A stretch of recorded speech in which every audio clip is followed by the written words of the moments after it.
Assalamu alaikum. Peace to you all. My name is Saba Ahmed. I'm a law student at American University. I am here to ask you a simple question. I know that we portray Islam and all Muslims as bad, but there's 1.8 billion Muslim followers of Islam. We have 8 million plus Muslim Americans in this country, and I don't see them represented here. But my question is, how can we fight an ideological war with weapons? How can we ever end this war? The jihadist ideology that you talk about, it's an ideology. How can you ever win this thing if you don't address it ideologically? Great question. I am so glad you're here, and I am so glad you brought that up because it gives us an opportunity to answer. What I find so amazing is since the beginning of this panel, which we are here about Benghazi attack against our people, not one person mentioned Muslims. We are here against Islam, or we're launching war against Muslims. We are here to discuss how 4 Americans died and what our government is doing. We were not here to bash Muslims. You were the one who brought up the issue about most Muslims, not us. And since you brought it up, allow me to elaborate with my answer. There are 1.2 billion Muslims in the world today. Of course, not all of them are radicals. The majority of them are peaceful people. The radicals are estimated to be between 15 to 25%, according to all intelligence services around the world. That leaves 75% of them peaceful people. But when you look at 15 to 25% of the world Muslim population, you're looking at 180 million to 300 million people dedicated to the destruction of Western civilization.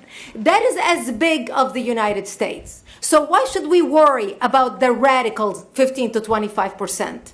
Because it is the radicals that kill. Because it is the radicals that behead and massacre. When you look throughout history, when you look at all the lessons of history, most Germans were peaceful. Yet the Nazis drove the agenda. And as a result, 60 million people died. Almost 14 million in concentration camps. 6 million were Jews. The peaceful majority were irrelevant. When you look at Russia, most Russians were peaceful as well. Yet the Russians were able to kill 20 million people. The peaceful majority were irrelevant.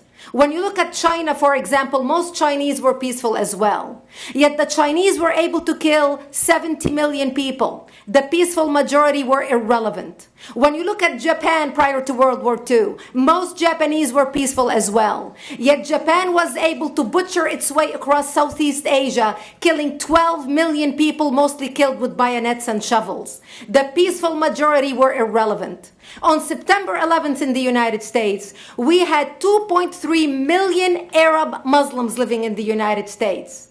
It took 19 hijackers, 19 radicals to bring America down to its knees, destroy the World Trade Center, attack the Pentagon, and kill almost 3,000 Americans that day. The peaceful majority were irrelevant.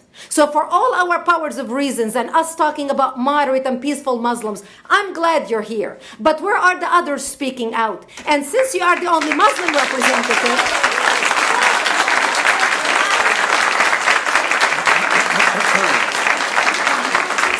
applause till the end.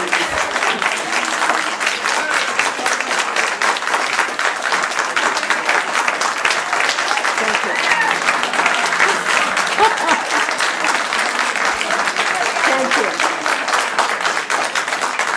And since you're the only Muslim representative in here, you took the limelight instead of speaking about why our government, and I assume, are you an American?